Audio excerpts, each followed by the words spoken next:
So, hello, am I audible? Yes, sir. Okay. So, hello everyone.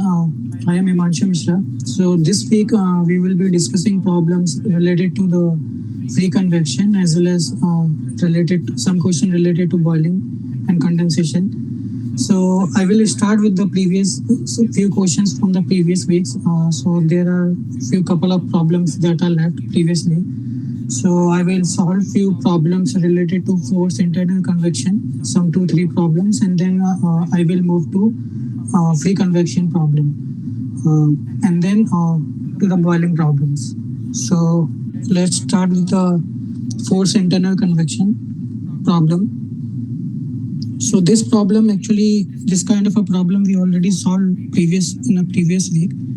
So here we have a circular tube and the flow rate is m dot and diameter is capital D, and the surface heat flux is known to have a sinusoidal variation in the form of Q double dash sine pi x by L, and the maximum flux is Q double S Sm, which is constant. Now the fluid enters at the tube at known temperature Tmi, and we need to determine the mean temperature of the fluid and the surface in terms of X. So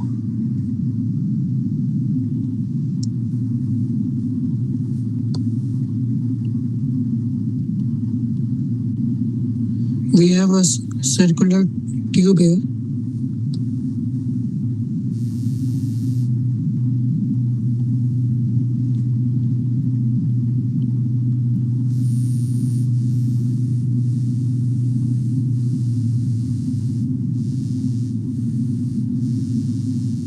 And this is my inlet mean temperature, which is known, and this is my energy at the inlet, sorry, my mass flow rate and the heat capacity at the inlet, and we have given there is a heat flux at the top of this tube, which is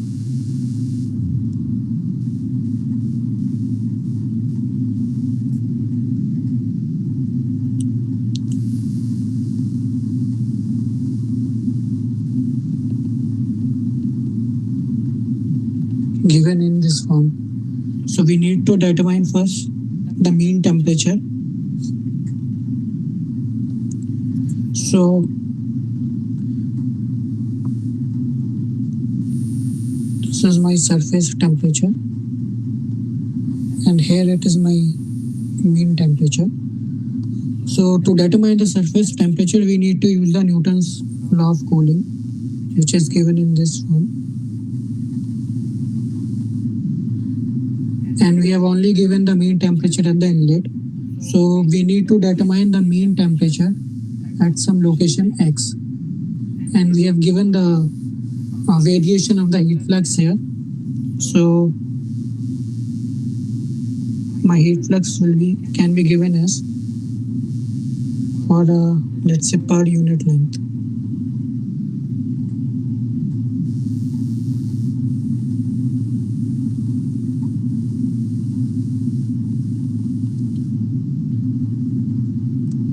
Which means I can write this as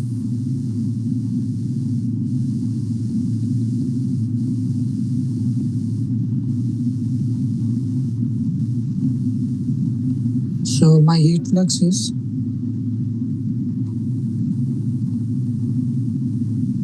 sine pi x by L, and my parameter is pi d.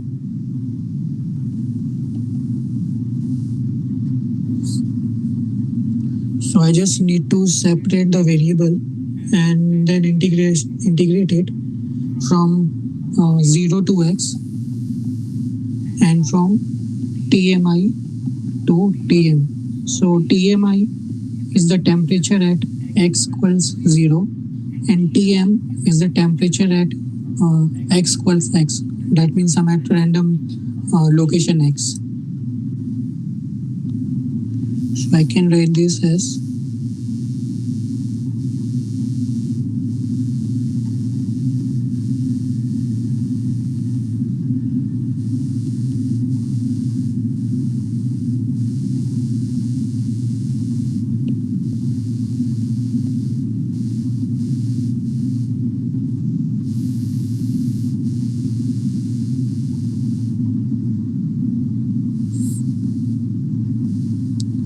So this is my equation 1 and I need to integrate this equation. So here it will be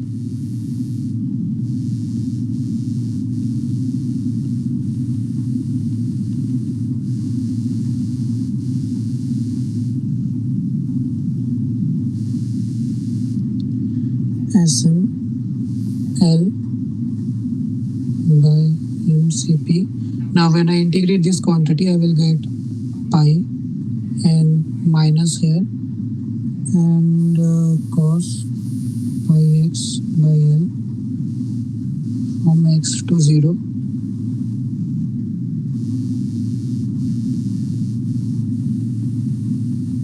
So on simplifying it,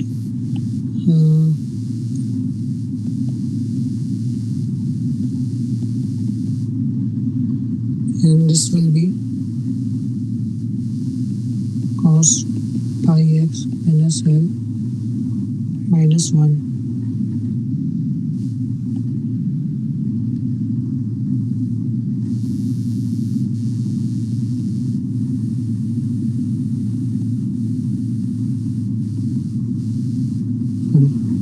Minus LD Q dash M dot Cp cos pi x L minus 1. So this is my mean temperature at location X.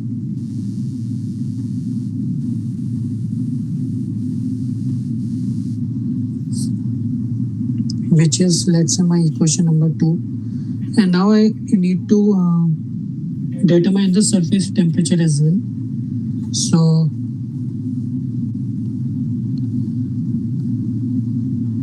from Newton's law, my surface, I can write the heat flux as Ts minus Tm. That means there will be a heat transfer from the surface into the inside the pipe, and my surface temperature then can be given as Tm. So Tm at the middle of the pipe, and it is a function of x, and this is my Q double dash by h. So I need to put the expression of Tm from equation 2 here. So my Tm is this quantity.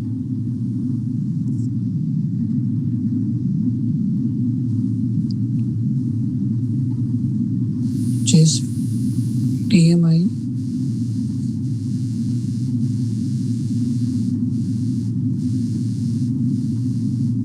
m dot Cp cos pi x by L minus 1 plus Q dash by H. I can further expand this Qs. So my Ts will be then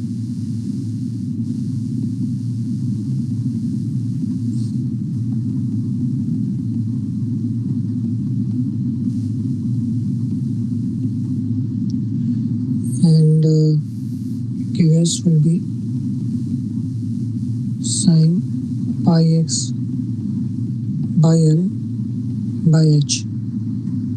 So this is my expression for the surface temperature, and this is my expression for the mean temperature. So in order to find the mean temperature at the outlet, we need to put x equals L, where L is the total length of the pipe. So if we substitute x equals L in the equation 2 here, we will get the mean temperature at the outlet also. So here in this question, we have given the heat flux, which is sinusoidal function of x, and we need to determine the mean temperature as well as the surface temperature. So we just integrated it to find the mean temperature, and we use Newton's law to calculate the surface temperature. So any doubt in this question? So can you show it right from the beginning? Just yes.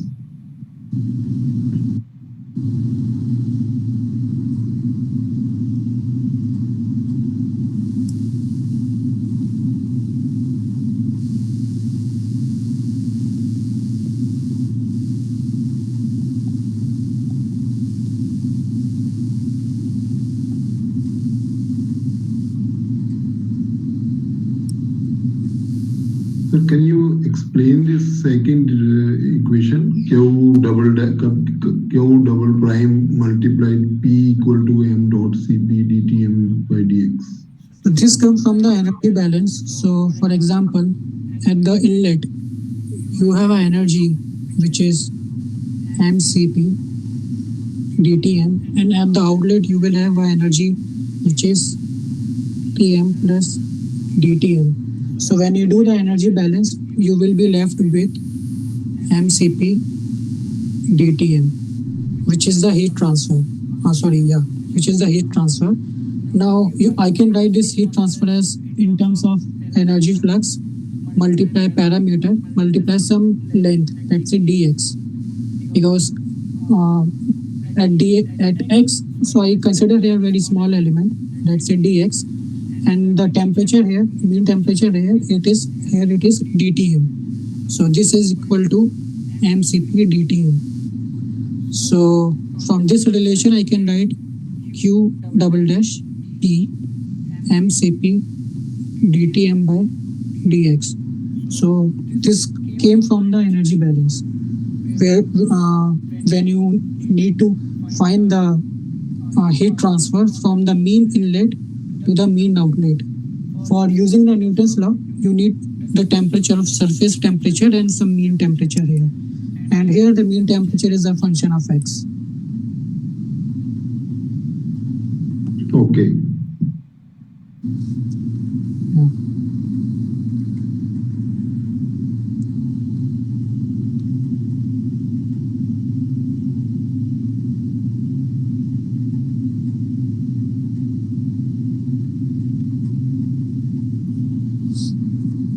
So let's move to the next question.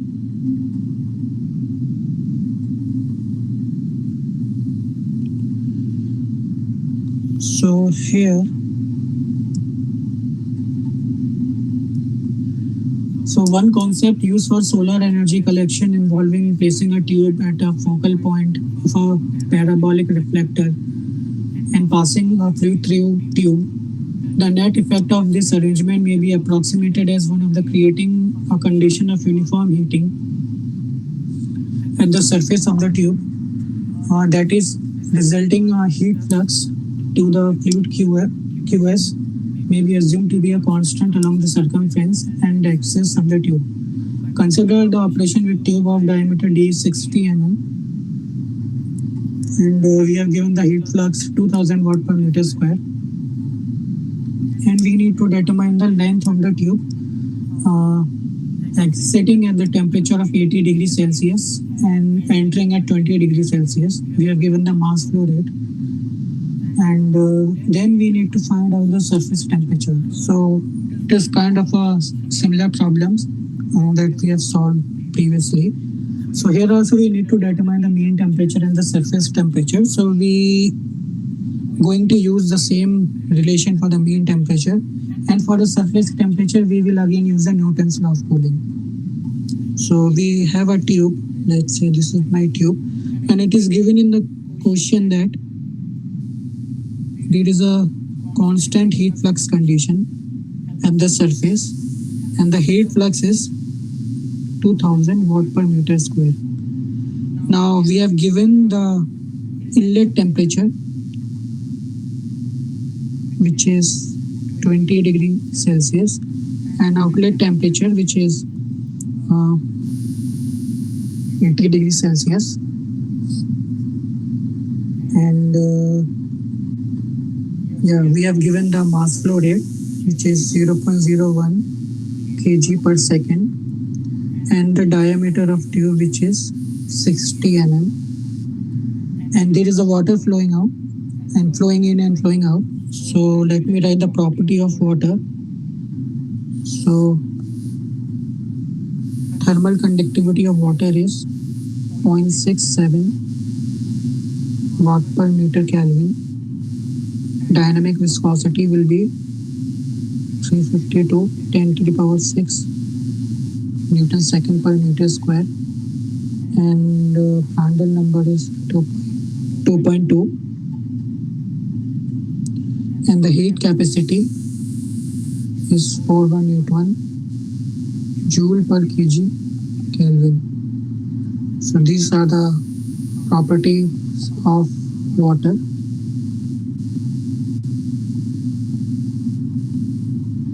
And these are the given in the question. So first we need to determine the length of the tube.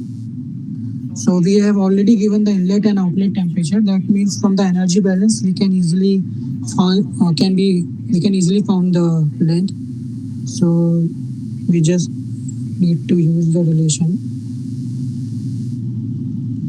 Cp.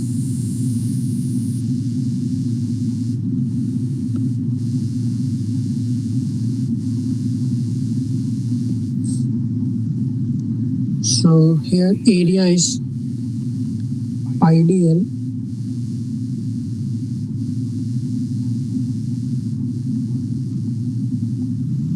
divided by cube, and we need to find the length, which is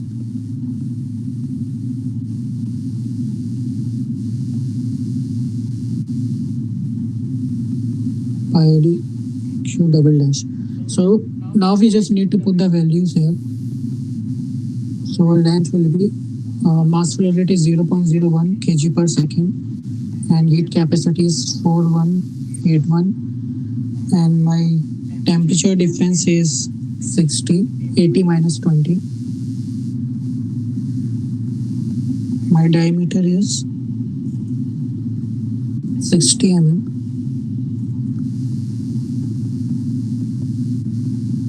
and my heat flux is 2000 kilo or 2000 watt per meter square.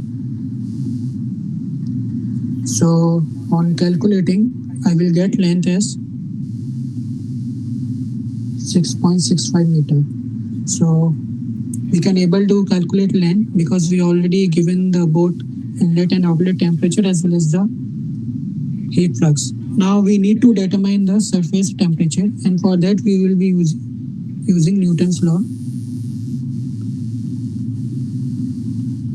which is heat flux equals to surface temperature minus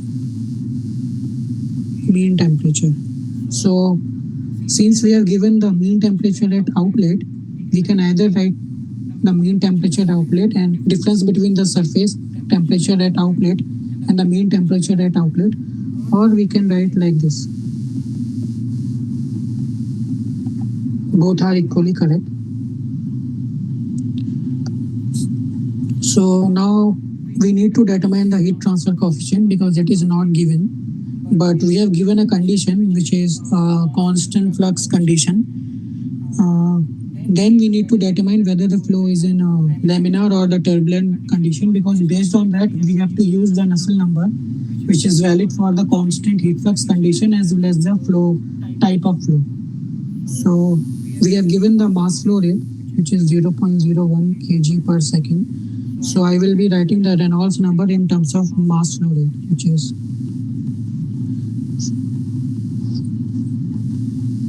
this. So I already used this formula in the previous class also. So my Reynolds number will be the dynamic viscosity of water is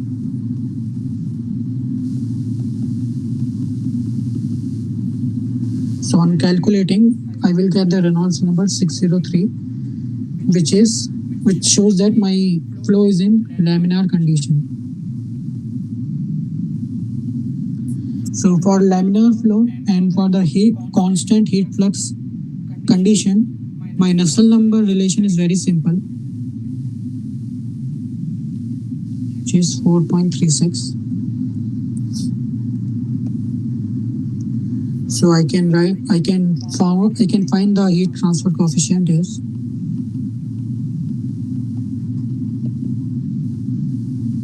in this relation. My thermal conductivity was something about 0.6. Yeah, 0.67, and this is my diameter, and my heat transfer coefficient will be 48.7, watt per meter square Kelvin. So I got my heat transfer coefficient. Now I can easily use Newton's law of cooling here. So I will be using this relation.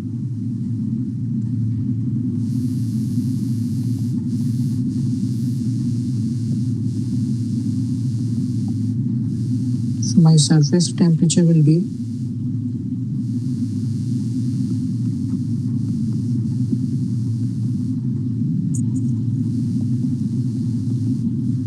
so Q heat flux was 2000 and my heat transfer coefficient is 48.7 and the mean outlet temperature was 80.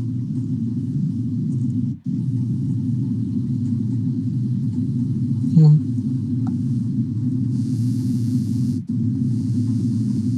So mean surface temperature at the outlet will be 121 degrees Celsius.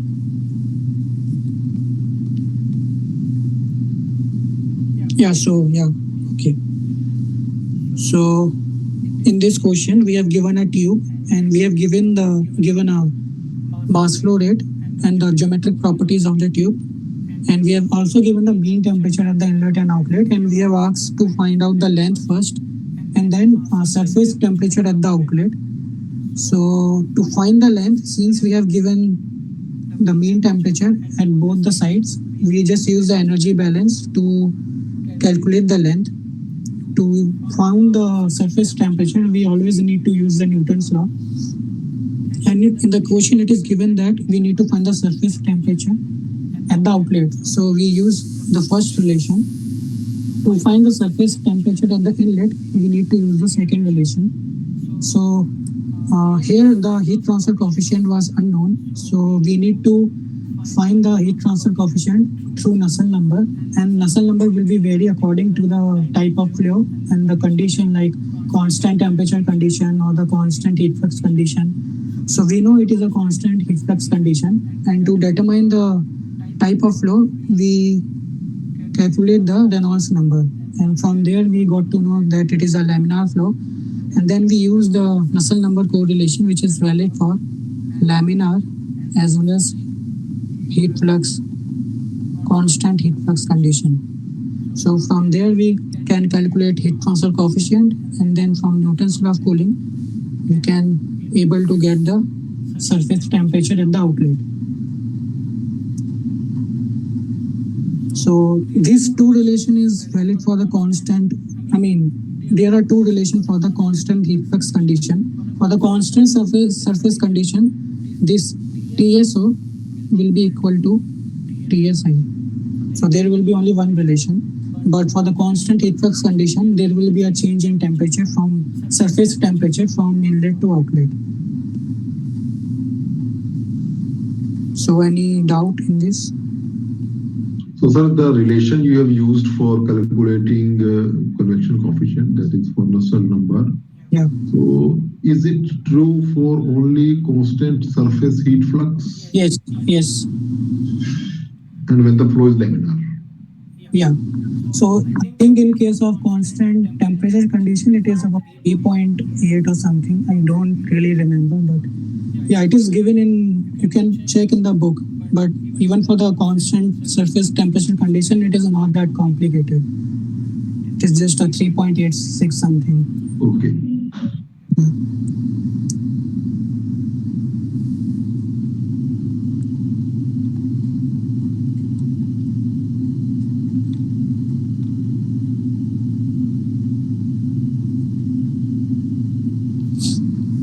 So let's move to the last question, which is related to the internal force convection. So here the hot air flows with a mass rate of 0.05 kg per second, and through a uninsulated sheet metal duct of diameter d 0.15 meter, which is in the crawl space of the house. The hot air enters at 103 degrees Celsius, and after a distance of L, cools to 77 degrees Celsius. Okay. The heat transfer coefficient between the duct outer surface and the ambient air, 0 degrees Celsius, is known to be H naught, which is 6 watt per meter square Kelvin. And we need to calculate the total heat loss from the duct over length and determine the heat flux and the duct temperature.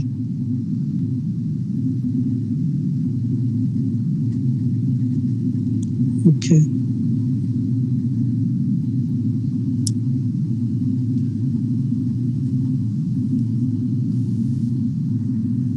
So we have given a duct here.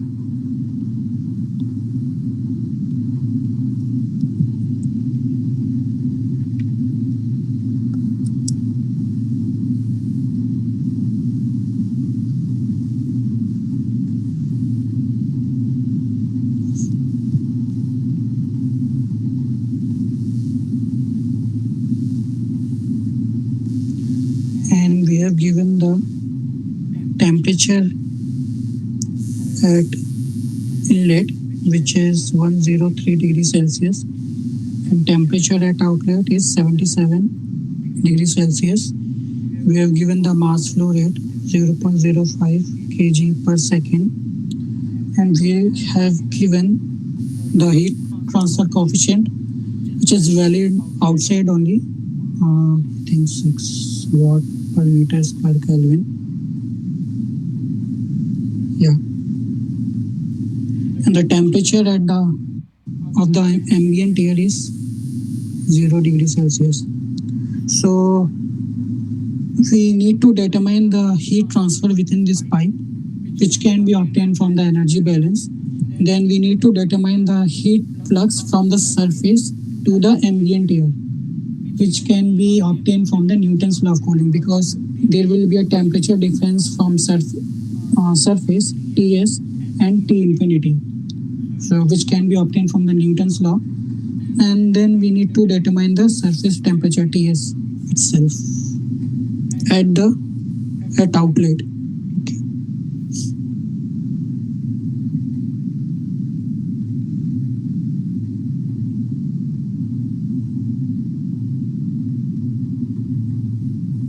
So the heat transfer within the tube, inside the tube, can be obtained from the energy balance alone.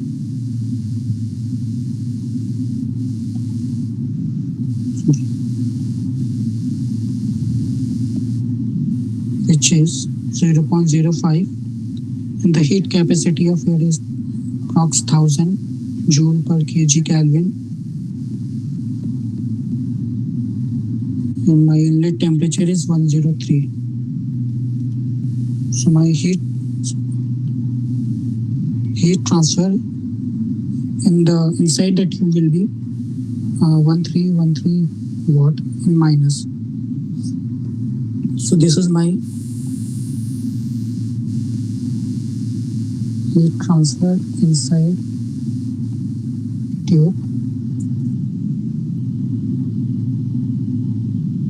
So to determine the heat flux from the surface, so we have a heat transfer inside the tube, which means that we have a heat transfer coefficient, let's say Hx, inside the tube, and the heat transfer coefficient outside also. So there is heat transfer inside and outside. So I can write my heat flux in terms of a resistance function.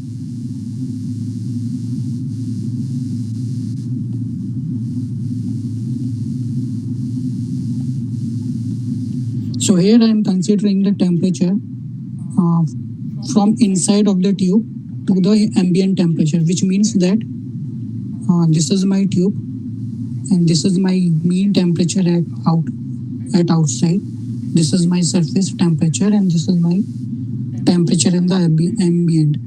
So since I am considering the both way of heat transfer from inside tube to the wall and from wall to the ambient air, so I'm considering the temperature from inside of the tube to wall and then wall to the ambient temperature. So here I have given this thing. I have given the ambient temperature. I have given this, but I don't know anything about heat transfer coefficient inside the pipe. So for this, I will be using the Nusselt number correlation.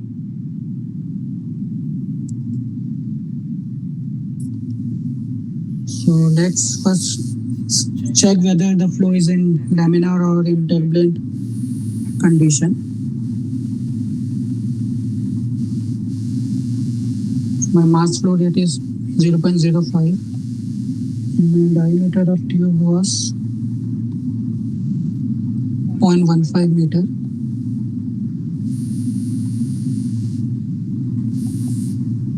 And my dynamic viscosity of air is 208 10 to the power minus 7 Newton second per meter square, which is in SI unit. So on calculating, I will get the Nusselt number inside the tube as 20,384, which says that the flow is in turbulent condition.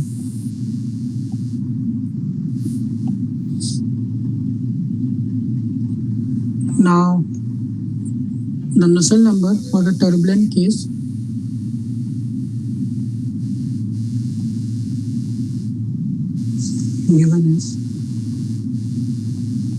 given in terms of Prandtl and Reynolds number. So we already calculated the Reynolds number, which was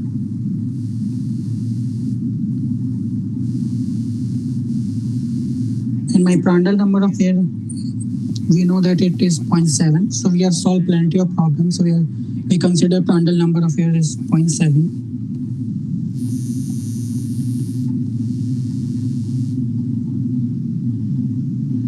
So my Nusselt number will be, on calculating this, 57.9.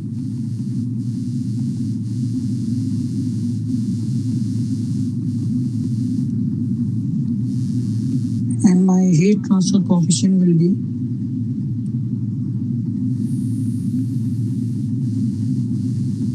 0.03 is my thermal conductivity and 0.15 is my diameter of tube, which gives me the heat transfer coefficient as 11.6 watt per meter Kelvin. So now I have a heat transfer coefficient also at the inside of tube. So now I have everything to use this formula. So my heat flux will be 77, my T infinity is 0, and my heat transfer coefficient inside is 11.6, and outside it is given 6. Yes. So which gives the heat flux of 304.5 watt per meter square. Now I need to determine the surface temperature at outlet. So this can be obtained from the Newton's law.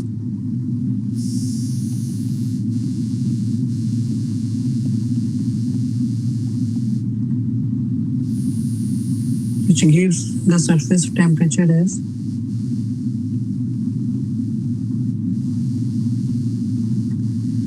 so my heat flux is 304.5 from here. So this is my heat transfer coefficient inside the tube, because I'm considering the temperature from inside the tube to the surface temperature. So at inside I got heat transfer coefficient as 11.6, and my mean temperature at the outside was 77.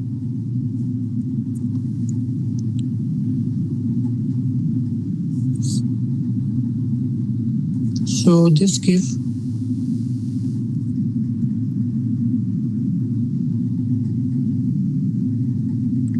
my heat transfer as 11.6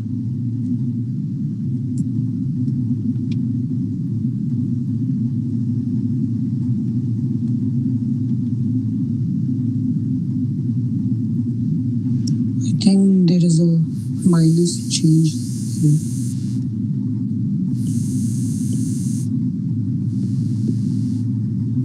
Yeah. So then my heat transfer surface will be around 50.7 degrees Celsius. So just to recap, in this question we have given a duct and we have given the inlet mean and outlet mean temperature, and we have given the heat transfer coefficient outside the duct, which says that there is a heat transfer outside the duct also. We have given the ambient temperature. So first we need to determine the heat transfer inside the duct. So that can be obtained from this energy balance relation. Just we need to plug all the values and we get the heat transfer within the fluid. Now to calculate the heat flux, we found that there will be a heat transfer inside the tube as well as outside the tube. So using the resistance functions that we have solved the plenty of problem during week 3 or week 2, where we solved a lot of conduction problem with different plates combined together, and we just use the different resistance of different plates to calculate the total heat transfer. So we use the same concept here. So there are two resistance. The first due to the inside heat transfer, and second is due to the outside heat transfer, which is given in terms of 1 by Hx and 1 by H naught. So the Hx is unknown. That means the heat transfer coefficient inside this pipe is unknown. So we found the flow condition from the Reynolds number, which is turbulent, and we use the correlation for the turbulent Nusselt number, turbulent and the constant heat flux Nusselt number. This expression is also same in the external heat convection problem. So even for the flat plate turbulent boundary layer problem, we use the same Nusselt number. This Nusselt number is valid here also. So from the Nusselt number, we calculate the heat transfer coefficient inside the pipe, and then we calculate the total heat flux. And from the total heat flux, we can able to calculate the surface temperature at the outlet by using the Newton's law. So any doubt in this question?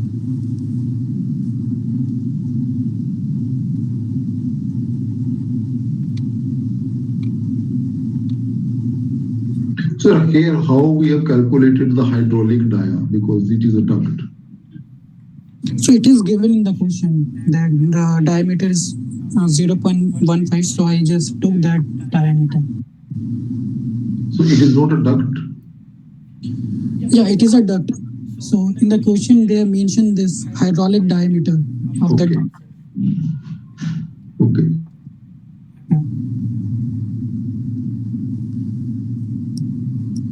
So now let's move to the free convection. Just give me a second.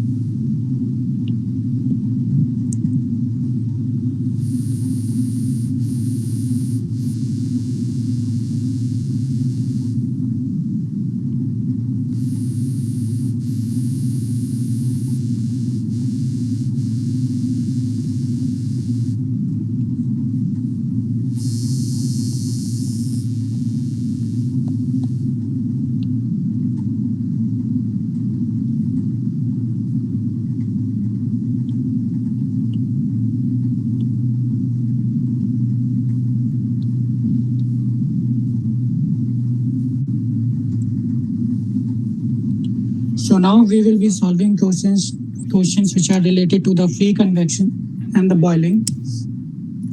So in a free convection, mostly we use the experimental correlation, like internal convection heat transfer.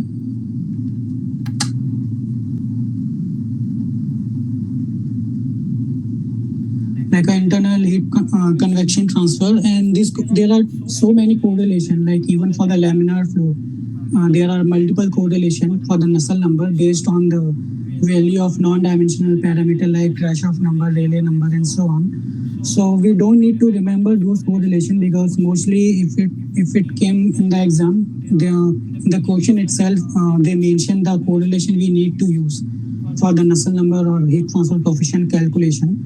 But I will list some of the correlations just to, so that there will be a less amount of confusion.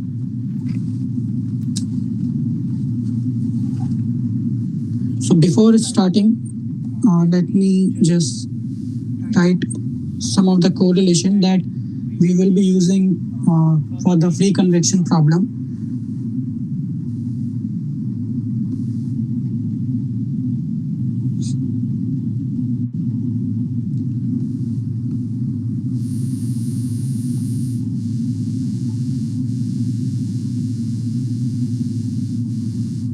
So this is one of the correlation. Now value of C is 0.59 and N is 1/4 for the laminar flow condition. And for the turbulent flow, C is 0.1 and N is 1/3.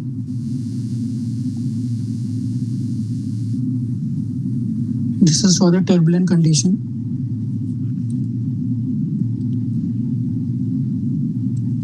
Then for the laminar flow, mainly laminar vertical flow, you can also use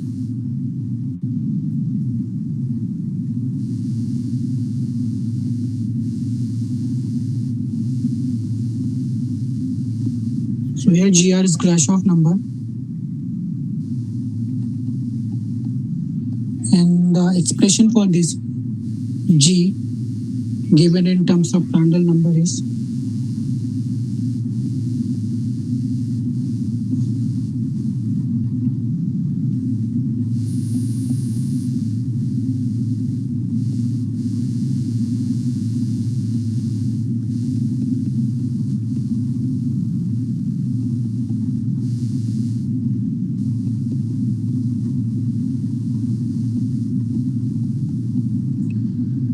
so this is for the laminar vertical flow, and this can be valid up to Rayleigh number 10⁹.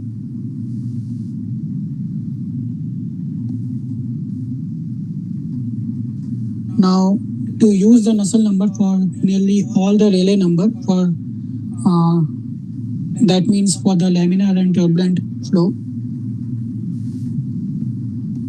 we can also use. Sir, you are writing these expressions for natural convection or forced convection? Now I'm dealing with only for free convection.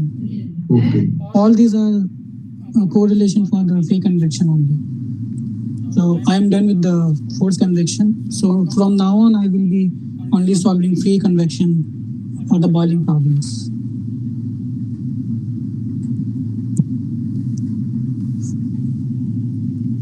So the Nusselt number for nearly all the Rayleigh number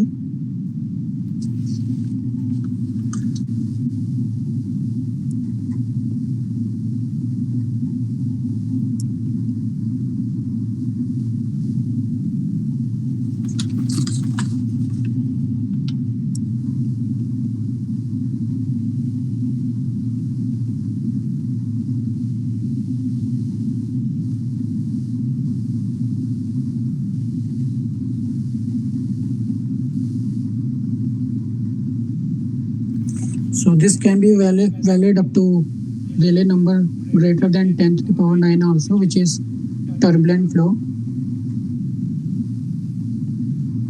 But however, this expression will not give an accurate result for the laminar flow. So there will be some error that is found in the experiments. However, we can still use otherwise for the extreme case. This expression is valid for all the Rayleigh number, but For the laminar case, we can still get more better result if we use this correlation.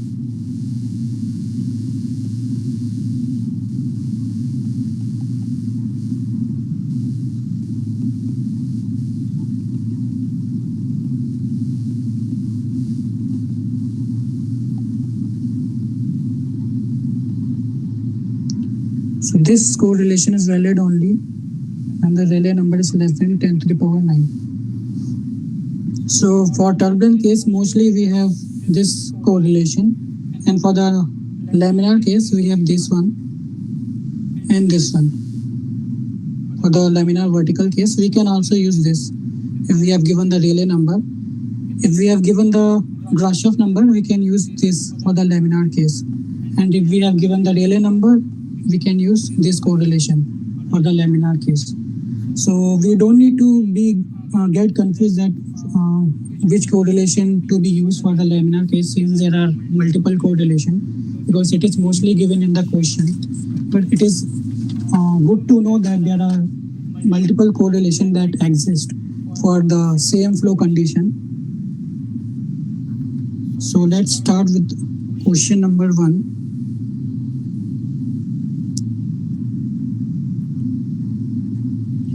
So in question number 1, we have given a glass door fire screen used to reduce the exfiltration of room air through a chimney, has a height of 0.7 and a width of 1.02 meter, and reaches a temperature of 232 degrees Celsius. If the room temperature is 23 degrees Celsius, estimate the convection heat rate from the fireplace.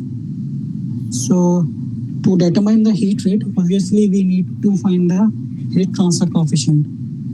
And to check which Nusselt number correlation to use to find the heat transfer coefficient, let's calculate the Rayleigh number first.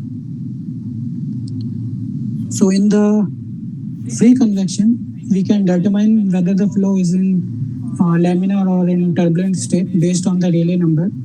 So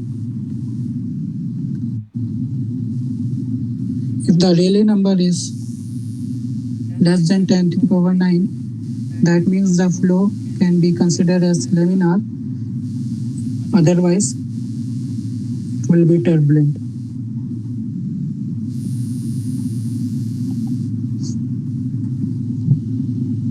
So let me list out the properties first.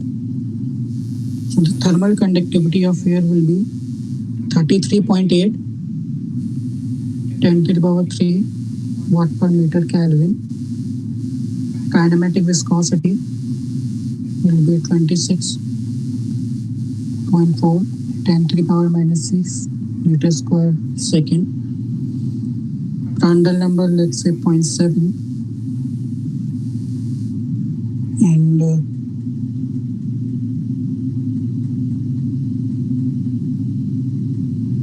thermal diffusivity will be 38.3 10 to the power 6 meter square per second. I think this will be enough. So to find the heat transfer, we use Newton's law, and here H is the unknown. So to determine the Nusselt number to be used, we need to determine whether flow is in laminar or turbulent. So we need to find the Rayleigh number here.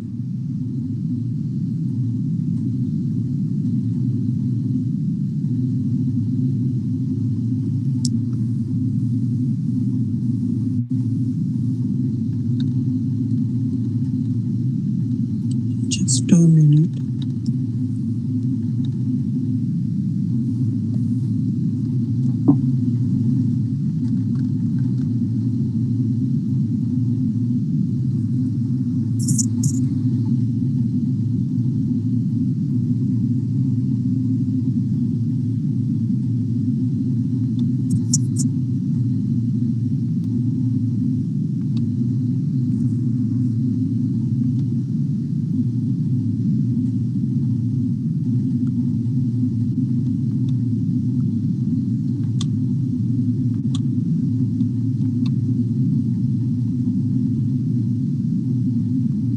Yeah.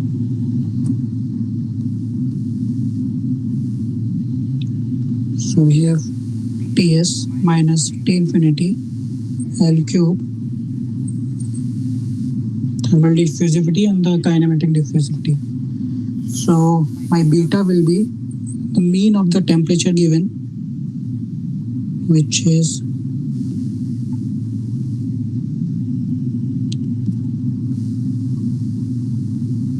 23 plus 273. So I'm converting temperature into the Kelvin.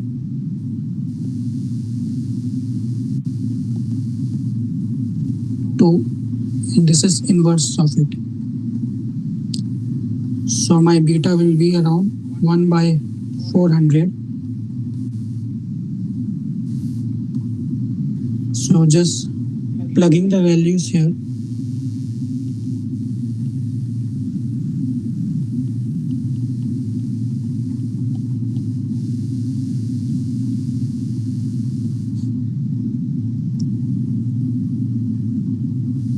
My length is 0.71. My thermal diffusivity is 38.3, 10 to the power minus 6, and my kinematic viscosity is 10 to the power minus 6. So on calculating, I will get the Rayleigh number as 1.81 10 to the power 9, which shows that the flow is in a transition region. That means it is converted into a turbulent region.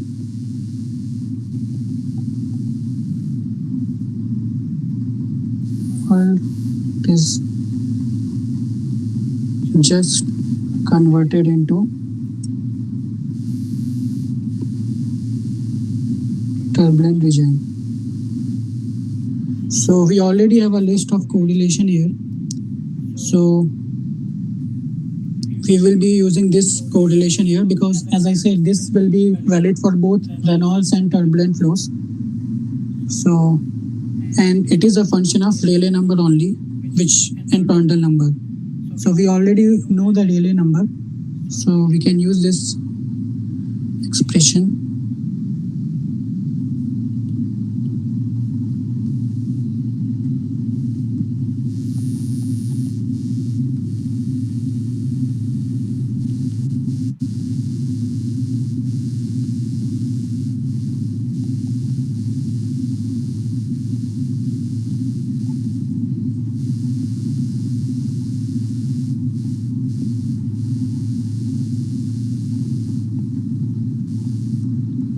So we just need to put the values.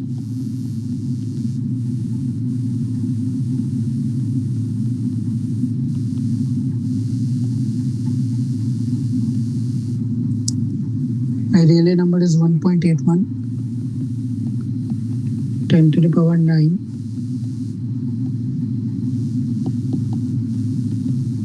And my Prandtl number is 0.7 for air.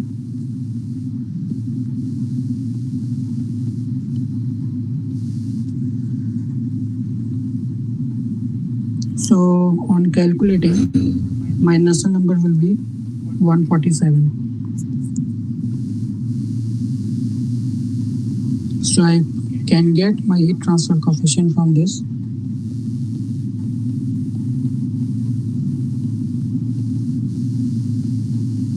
My thermal conductivity is 33.8, 10 to the power minus 3, and the diameter is 0.71. So my heat transfer will be around 7 watt per meter square Kelvin. So now it is just Newton's law.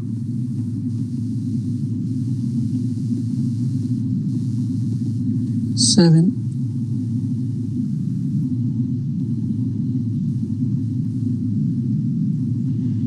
And the dimension are given as 1.02 of length and height of 0.71, which is my area, and the surface temperature is 232 and the ambient temperature is 23. So my Q is 1060 watt. So in this problem, we have given the dimension of the plate and we need to determine the heat transfer. So, so the natural route is to check whether the flow is in laminar or turbulent condition. So we use the Rayleigh number for the in the free convection, and based on the Rayleigh number, we identify the flow which is in turbulent condition. Then we use the suitable Nusselt number for that, which is valid for large range of Rayleigh number. So most of the time we will be giving priority to this correlation only. And from this correlation, we can able to get the Nusselt number and then heat transfer coefficient. And then we just use the Newton's law to get the heat transfer. So any doubt in this question?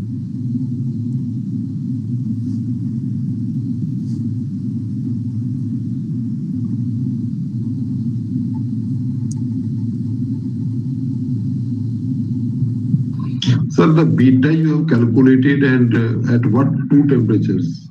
That Yeah, this is a 232 and 23. I just wrote in the Kelvin because to calculate the beta, we should use the temperature, average of temperature in Kelvin. So first I convert into the Kelvin, then I take the mean, and the mean temperature is, let's say, Tm, and beta will be my 1 by Tm. Tm should be in Kelvin, and I use this only 232 and 23. But in okay, sir.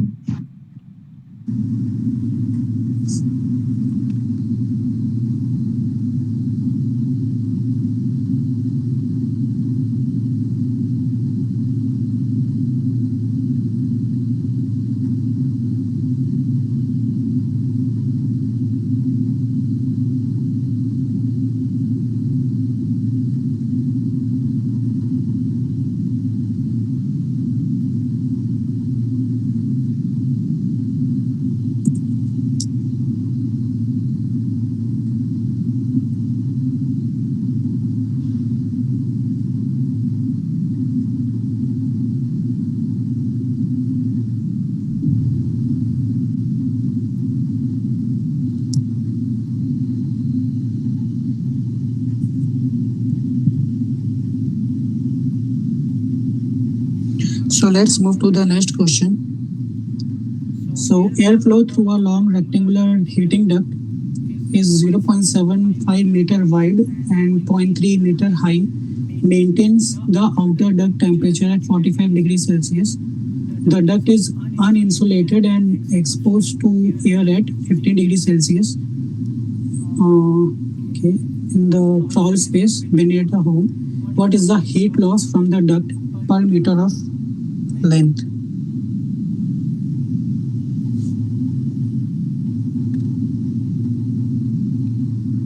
So we have given a duct which is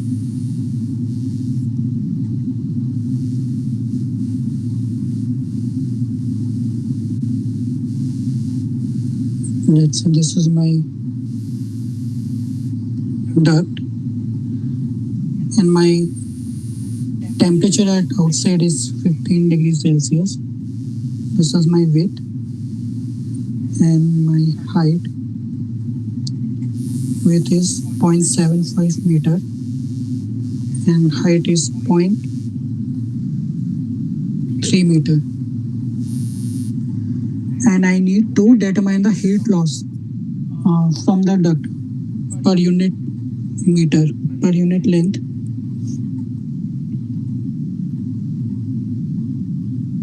And the duct is uninsulated. That means there will be a convection heat transfer from every surface, from surface 1, from bottom surface, from top surface, and from the sideways.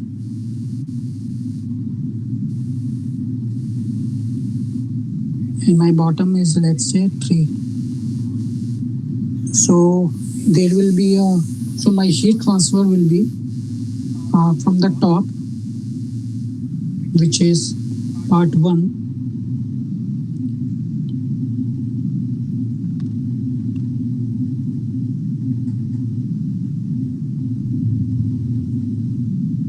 yeah, from bottom, which is part 3, and from sideways, which is part 2. So there are two sides. So there will be a twice of heat transfer. So now to determine the heat transfer, we need to calculate the heat transfer coefficient. Sir, for this top and bottom, why you are not doubling the top? That you can simply Yeah, double here yeah, also. yes. So the reason is the Nusselt number for the top and for the bottom will be different in the free convection, because the free convection from, let's say, top surface to the air and from bottom surface to the air will be different, because the heat transfer coefficient or the Nusselt number will be different.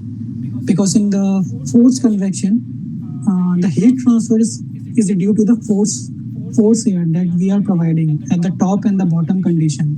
So it is more or less equal.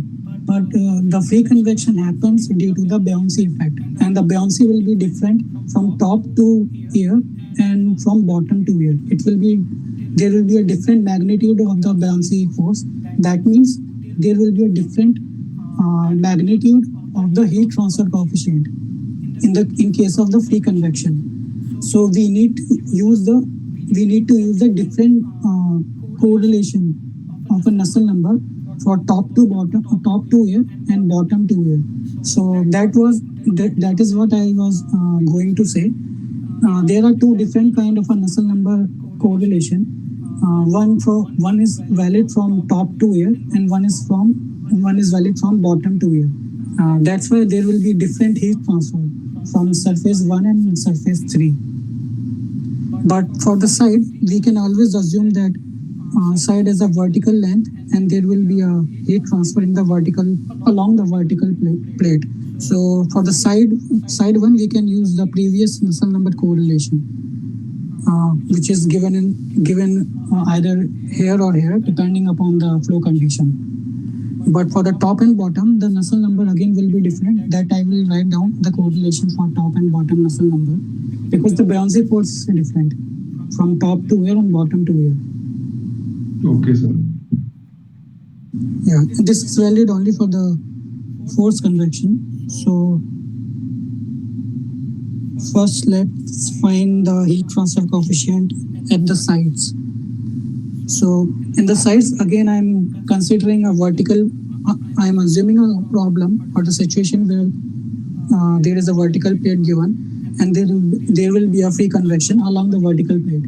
So the only condition we need to evaluate whether this flow is laminar or turbulent. So for that, I need to calculate the Rayleigh number.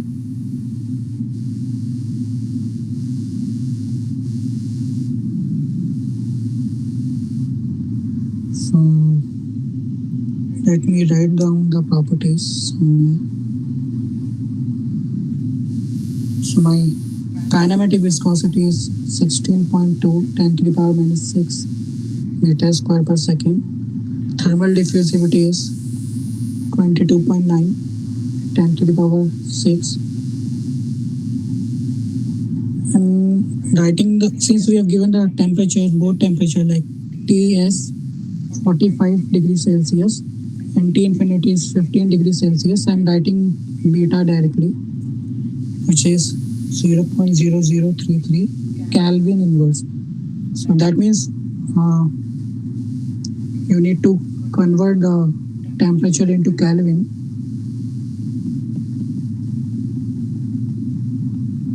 And then take the average. Beta is just inverse of this. And Prandtl number is 0.7. Thermal conductivity is 0.0265 watt per meter Kelvin. 16.2, 22.9. Okay. So now I need to plug in the values here.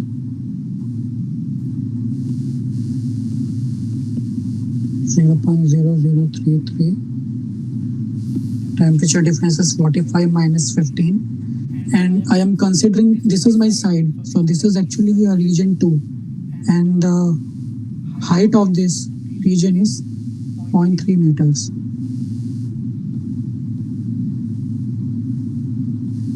So 0.3. So my kinematic viscosity is 16.2, 10 to the power minus 6, and my thermal diffusivity is 22.9, 10 to the power minus 6. So on calculating this, I will get the Rayleigh number is 7.07, 10 to the power 7. So which means that my flow is in laminar condition. So then for the side only, for the region 2, I will be using the Nusselt number, this one. This is valid when the Rayleigh number is less than 10 to the power 9.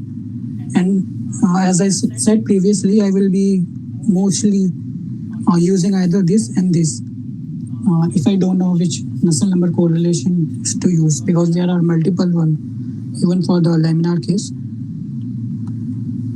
So the Nusselt number is 0.67.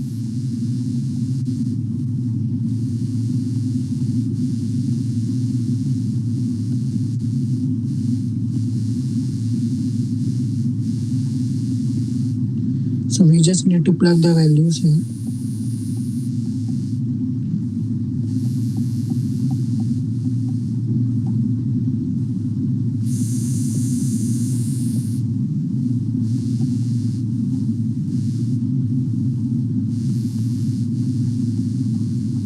My Prandtl number is 0.7.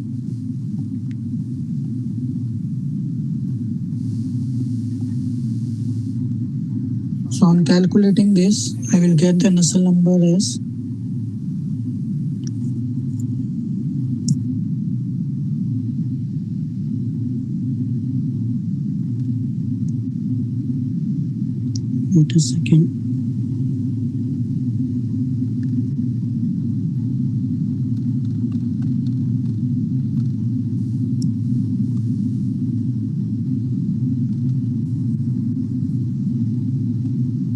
48.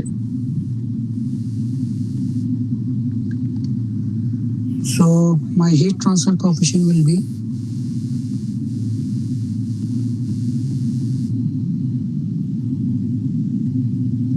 so this is my H force because we are evaluating at site 2.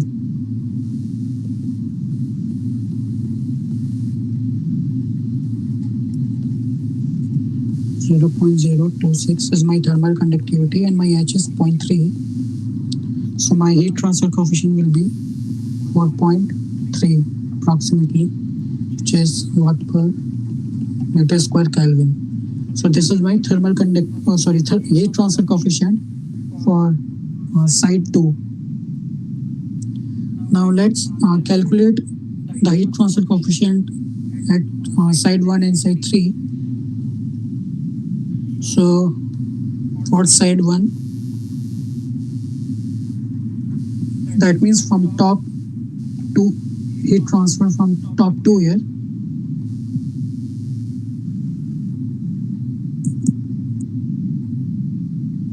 My Nusselt number is given as 0.15 Rayleigh 1 by 3.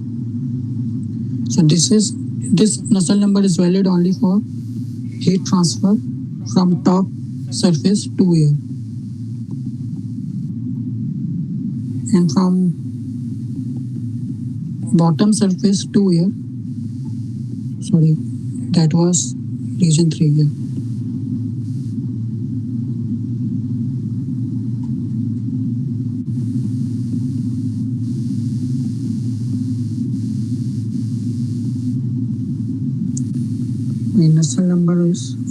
0.27.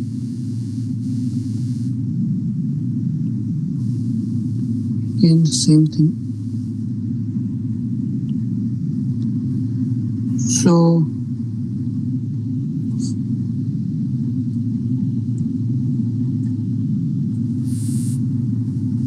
my heat transfer coefficient will be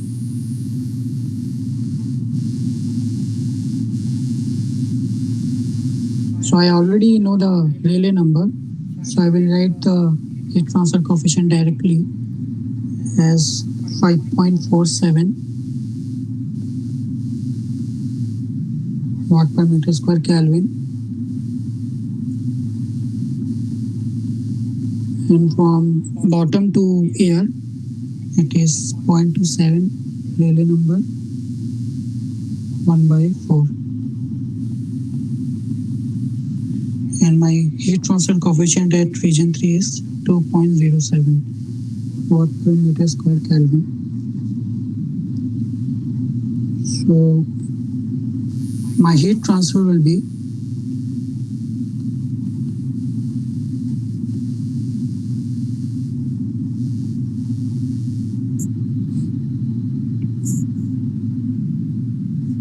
which is 2hs, my height of the section 2, this is my section 2, my heat transfer at section 1 multiplied by width, my heat transfer at section 3 multiplied by width, and my temperature difference is Ts minus T infinity. So I just need to plug the values. My Hs was 4.3.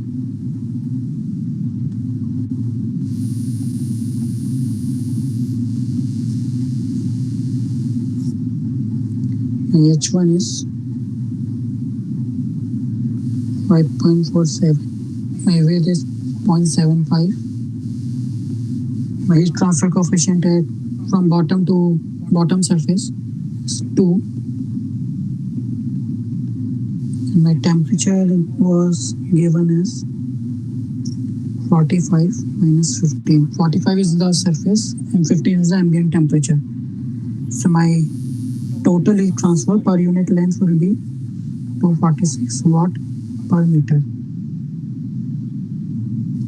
So here we have given the duct, and in the question it was given that there will be a heat transfer from the uninsulated duct. That means from every surface of the duct there will be a heat transfer. So for the vertical surface, we know that we use the Nusselt number correlation in the previous question based on the flow condition. But here in this question we use two new Nusselt number correlation, which is valid from top to air heat transfer and bottom to air heat transfer. So based on that, we found three heat transfer coefficient valid for vertical wall and from top to air and bottom to air. And then we found the heat transfer using the Newton's law. So any doubt in this question?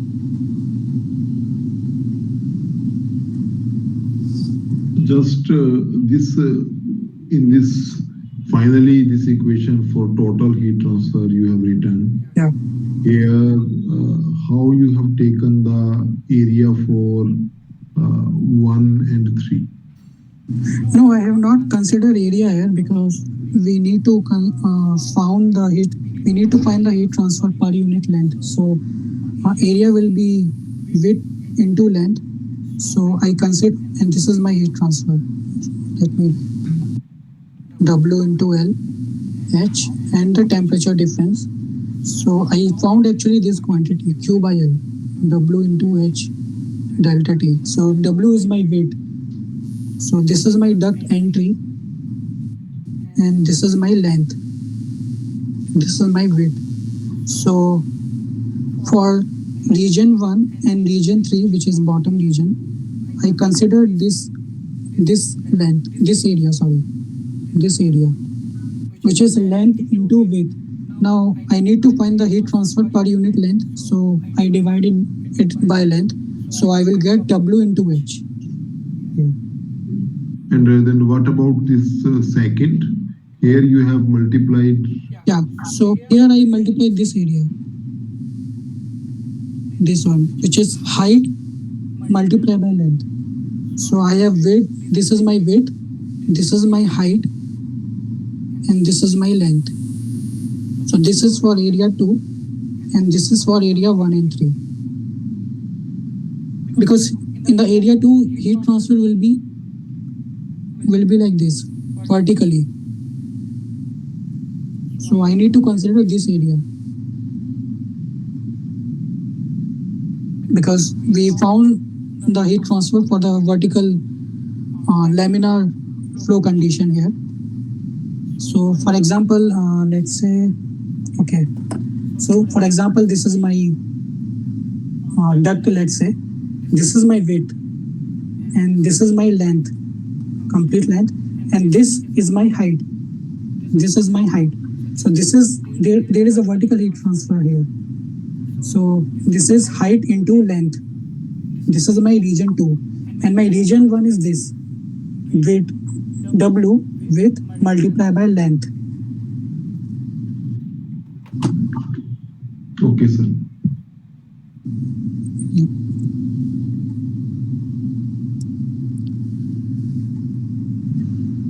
So let's move to the next question. So in the next question, I will be using some again different Nusselt number just to get an idea of using it.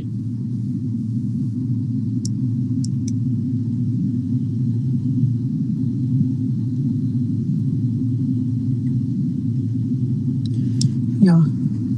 So in the next question, we have the heat transfer rate due to free convection from a vertical surface 1 meter high and 0.6 meter wide. Quiescent air is that is 20 Kelvin colder than the surface is known. What is the ratio of the heat transfer rate for that situation to the rate corresponding to the vertical surface 0.6 meter high and 1 meter wide, when the quiescent air is 20 K warmer than the surface. Okay. So then we need to calculate the heat transfer ratio. So in the first condition, we have given a vertical plate with length 1 meter and width, this is my width is 0.6 meter. My temperature difference is 20 Kelvin. In the second case, I have given a plate of length 0.6 meter and width is 1 meter. And here my temperature difference T infinity minus Ts is 20 Kelvin. So we need to find the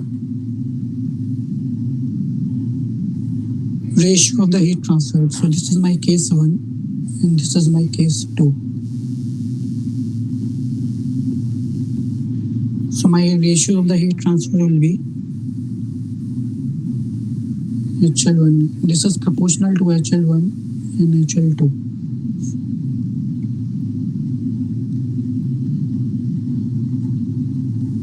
So here I am considering with the magnitude only. So I need to determine the heat transfer coefficient for both of the two conditions. So for that I will be using the Rayleigh number to find the condition of the flow.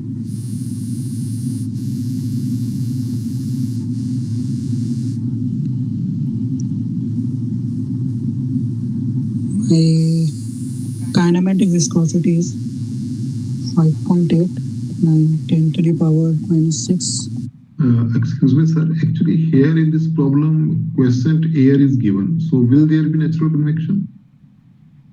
So yeah, so in the free convection, there will always be a quiescent air, but near the surface, there will be a flow of air due to the buoyancy effect. So there will be a heat transfer due to that flow of air.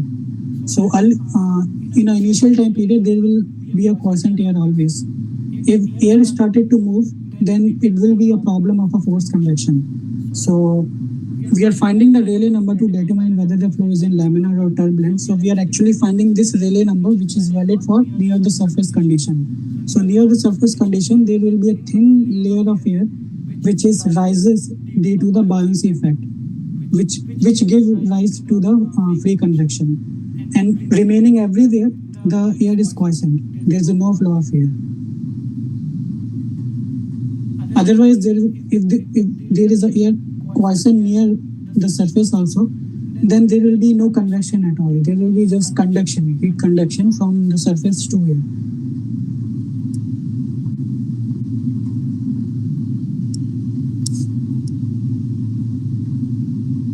Okay, sir. Okay.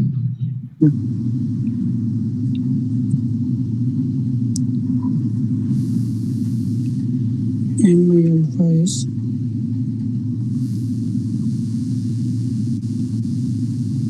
22.5 10 to the power minus 6.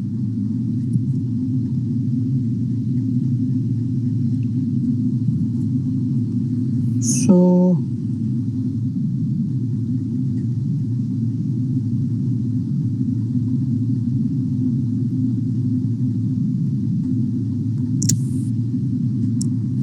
I can use the Nusselt number correlation.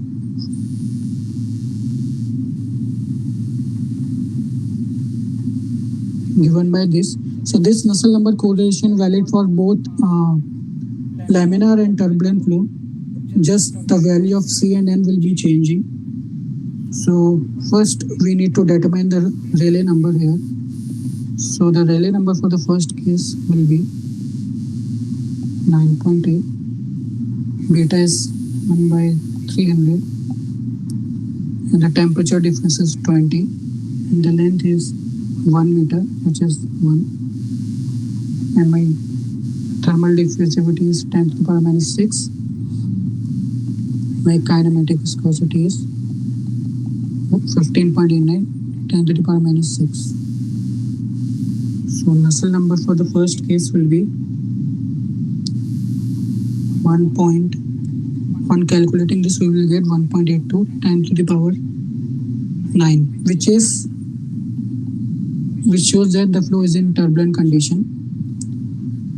Now, from this relation, I can find the Rayleigh number for second plate also, because we need to find the ratio of the heat transfer, which is the ratio of heat transfer coefficient actually. So I can write this as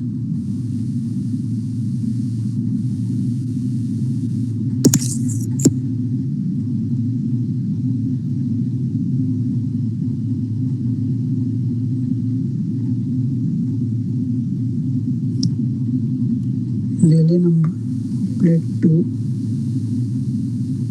No, sorry.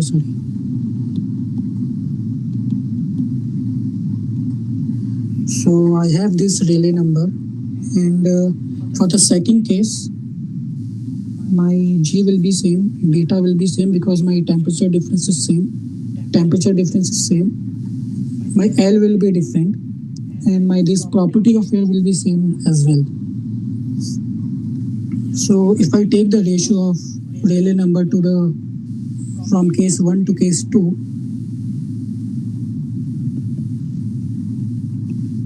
I will have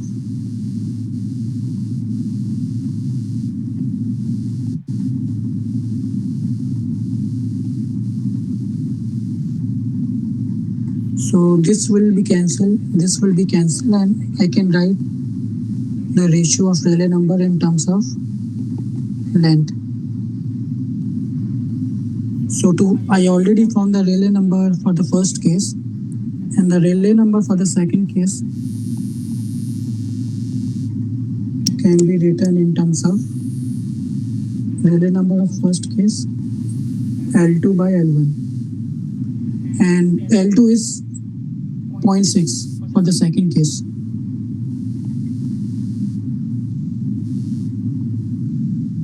So the Rayleigh number of first case will be 1.82 10 to the power 9, 0.6 by 1. So for the second case, my Rayleigh number will be 3.94 10 to the power 8. So for the second case, the flow is laminar. So for the first case, the flow is turbulent, and for the second case, the flow will be laminar here. So my ratio of heat transfer will be, so my Nusselt number is given in terms of this. So for the first case, we will be using different value of C and N based on the turbulent profile. And for the second case, we will be using laminar value of C and L, C and N. So I can write my H as K by D C Rayleigh number N, which means this is my Rayleigh number.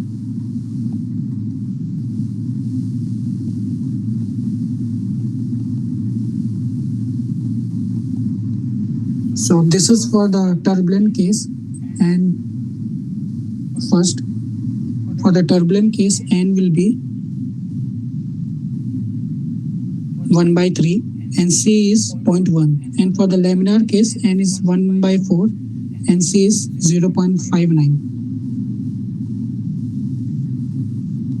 So C is 0.1 for turbulent case or case 1, and my Rayleigh number was 1.82 10 to the power 9, and N is 1 by 3 for the turbulent or case 1. For case 2, which is my laminar case, my C is 0.54.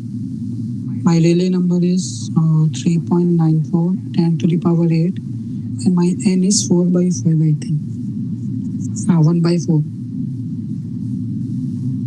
1 by 4, and C is 0.59. So on calculating this, my ratio of heat transfer will be 0.8, approximately 0.88 something. So in this question, we have given the two conditions. First condition says that there is a vertical plate with a given dimension, and the second condition is with a different dimension of our same vertical plate, and the temperature difference is also same. So we found out that the Rayleigh number will be different for both the cases, and we use the Nusselt number correlation here. And we found for the first case, the Rayleigh number is turbulent, and therefore in the Nusselt number correlation, the value of C and N will be for the specific will be valid, which is specific for the turbulent case. And for the second case, we found the Rayleigh number which is less than a critical Rayleigh number, and hence the flow is laminar. And then we just look out the value of C and N valid for the laminar case, and the heat transfer ratio of the heat transfer will be just the ratio of these correlations, which is 0.88. So any doubt in this question? No, sir.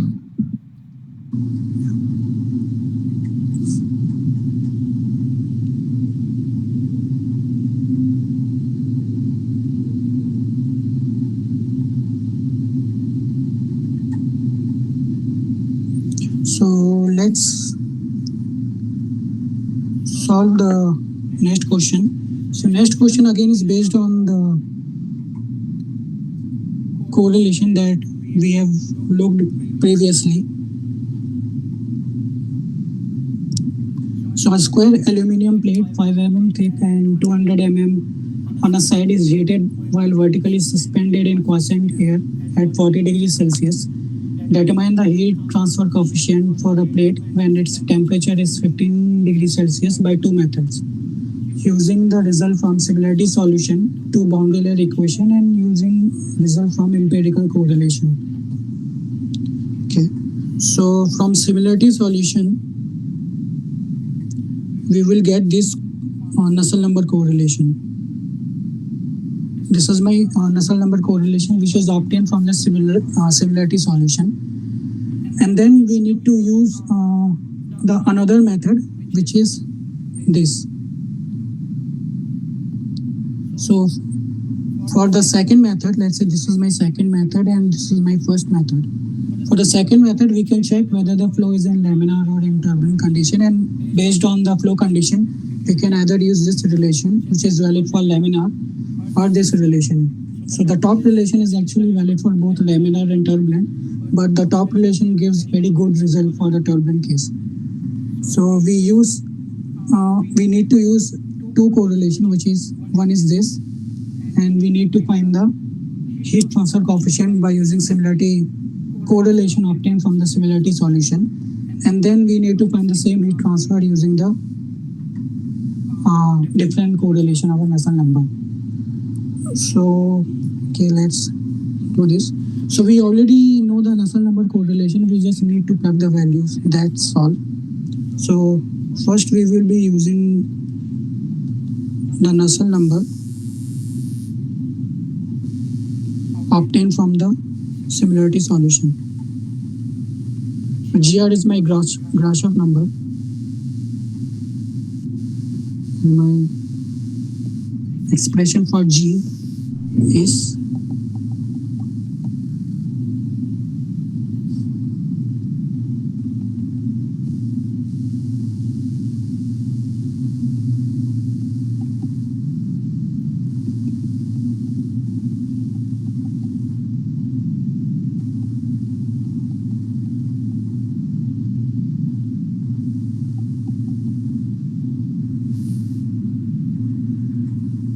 so this is my Nusselt number obtained from the similarity solution. My Rayleigh number is Grashof number multiplied by Prandtl number, which means that I can write my Grashof number as Rayleigh number by Prandtl number, and my Rayleigh number is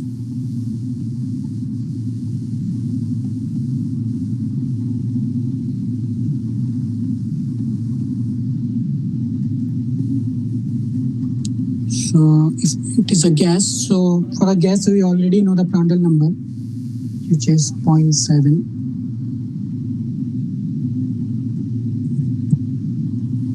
and the other properties TF, which is the mean temperature in Kelvin, will be 300 Kelvin. My kinematic viscosity is 15.89 10 to the power minus 6 meter square per second. And my thermal diffusivity is 22.5 10 to the power minus 6 meter square per second. My beta is 1 by TF, which is 1 by 300 Kelvin inverse. So my Grashof number will be, let's find the relay. Okay, 9.8 1 by 300. The temperature difference is 40 minus 15. Length is 0.2. Prandtl number is 0.7, and kinematic viscosity is 15.89 10 to the power minus 6. Thermal diffusivity is 22.5 10 to the power minus 6. So my Grashof number will be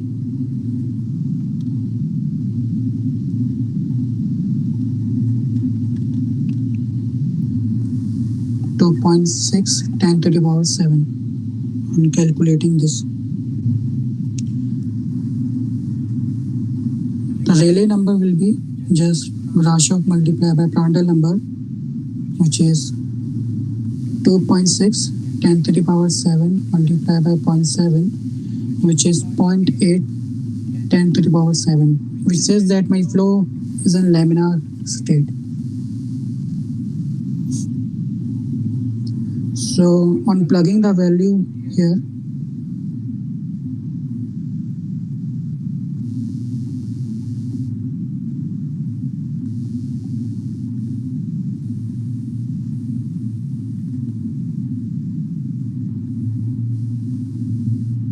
and my expression for G will be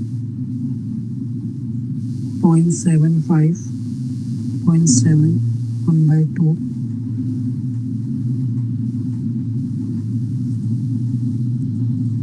This is whole 0.609, 1.22 Prandtl number, sorry, 0.7, 1 by 2, 1.2, 0.7, whole to the power 1 by 4. So we just need to calculate the value of Nusselt number here equals this whole expression. So my H will be K is 0.0263. My diameter is 0.2 multiplied by this whole expression, which gives my H around 4.42 watt per meter square Kelvin. So this is my heat transfer coefficient from the correlation obtained from the similarity solution. Now we need to repeat all this calculation using this correlation for laminar case. Using this correlation. So I think that you can do. You just need to plug the Rayleigh number value and the Prandtl number value. So the Prandtl number is 0.7 and Rayleigh number is 1.8, 10 to the power 7. So just plug the value in that correlation and you can just check the heat transfer coefficient obtained from that correlation. So here we just identify the correlation that was asked in the question, and we just plug the values to find the heat transfer coefficient. And to use the different correlation that I explained, you just try yourself and just get the heat transfer coefficient. So the heat transfer coefficient even from that correlation will be around 4.42, let's say 4.3, 4.6 or 4.7. So just check how accurate that correlation is. Any doubt in this question? So I already listed out the properties here. You can use these properties. So any doubt? So can you show the statement? A question? Yeah. Yeah. So yeah, I will upload this PDF in the Google Drive. I think I have not uploaded for last week. I will upload for the last and this week together. And the remaining question from boiling I will solve in the next class next week. So next week I will be started from the boiling heat transfer question. Okay. Okay, sir. Okay then, that's it for today. Okay, thank you. Thank you.